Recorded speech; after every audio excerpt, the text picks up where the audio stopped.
le deuxième qualifieur du Torneo ITC, donc un tournoi de 32 joueurs en Italie, à Milan. Donc on voit en finale, ou en tout cas sur le showdown, Tyrannide contre Tyrannide, donc deux listes Léviathan. Et on peut voir Léviathan Warrior Block and Good Stuff, Léviathan Warrior Block and Good Stuff. C'est pas les deux mêmes listes.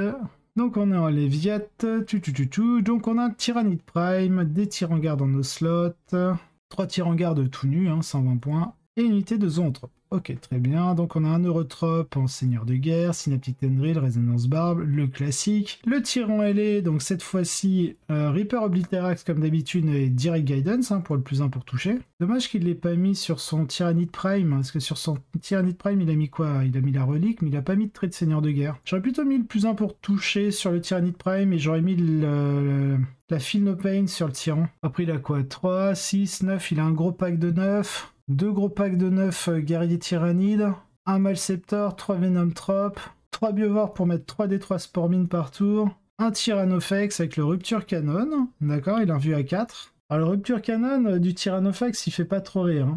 Le Rupture Canon, c'est bon. Par contre, c'est que 3 tirs, c'est Force 14 puis à -4, mais dégâts D6 plus 4. Et on a une harpie, du coup, avec le Synapse. Ensuite, la deuxième liste, la liste de Nicolas. On a donc un Neurotrope, la classique, Résonance Barbe. Ah, il a pas mis le Synaptic Tendril. Ok, on a un Tyrannide Prime avec le Direct Guidance. Le tyran ailé avec l'Obliterax, Seigneur de Guerre avec l'adaptation, la biologie adaptative. On a 10 gargouilles, on a un gros pack de 9. 2 gros packs de 9 guerriers tyrannides, un Malceptor, 3 Venomtrope, 3 Zoanthrope, un Parasite de Mortrex. Ah, ce serait pas impossible que la liste de Nicolas gagne. Parasite de Mortrex avec le Gestation Sac, l'Alien Cunning pour le Super OP, il compte pour 5. On a une unité de Raveners, donc pareil, l'équipement assez classique, double harpie, l'invue à 4 et le Synapse. C'est Jiminy du coup qui l'emporte. Mais 67-55, à quoi il y a 2, il y a 12 points, donc ça fait 12-8. La victoire est pas folle.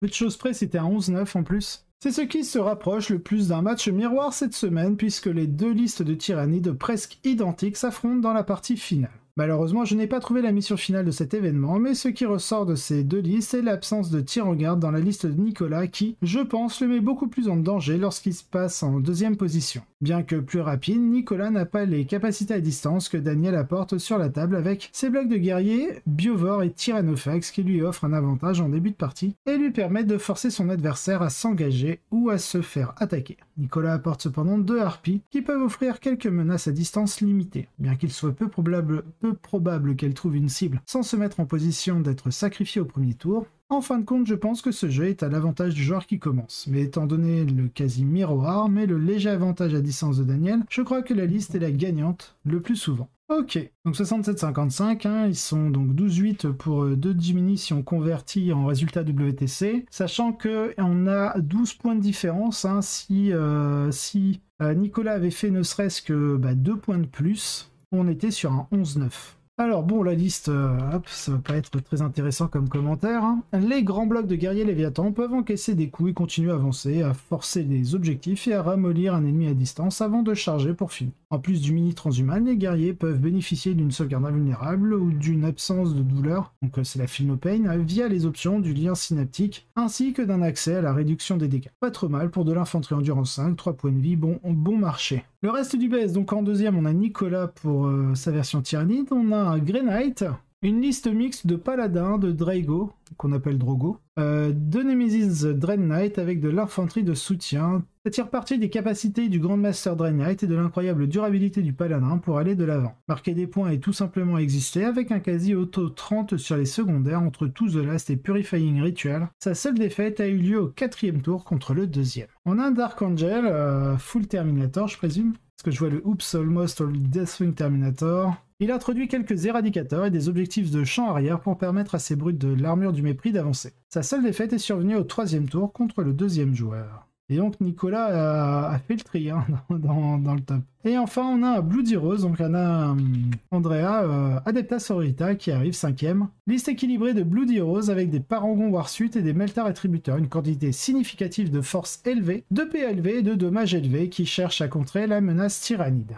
Mon tour de garde est terminé pour le moment, bien que le grand Goon puisse chercher à m'arrêter dans les semaines à venir. D'ici là, je vais passer les rênes au prochain clown qui sortira de la PMI. Au cours de ces 2 dernières semaines, j'ai regardé au fond de la brèche abyssale et des gate rooms m'ont regardé en retour. Et maintenant, je veux quitter ce manège ennuyeux et sans inspiration. La semaine dernière, certains lecteurs m'ont fait savoir qu'il serait bon d'abandonner le flot constant de factions dominantes pour mettre en avant des joueurs factions plus uniques et intéressants lors des événements. Tout d'abord, merci d'avoir lu et donné votre avis. Deuxièmement, et pour ma part, je suis d'accord. Cependant, cette rubrique est un lourd fardeau, et avec chaque semaine qui semble avoir de plus en plus d'événements de plus en plus importants, la tension fondamentale est entre la mise en lumière appropriée des champions de tournoi et des meilleurs joueurs qui est l'éthique de base de cette rubrique et le désir de la rubrique soit intéressant. Je tiens à exprimer mon respect à James Wing Grover qui pendant des mois a assumé la charge de cet article hebdomadaire. Ce n'est pas une tâche facile et il a été un champion en publiant ses articles chaque semaine. Peut-être que de futurs auteurs trouveront le temps nécessaire pour introduire une nouvelle section ou réinventer la rubrique. Mais pour l'instant, je vous laisse avec ceci, une mauvaise suite. Vous avez des questions ou des commentaires? Voulez-vous faire une blague intelligente sur les tableaux d'affichage? Envoyez-nous un message dans les commentaires ci-dessous ou à l'adresse contact@goonhammer.com.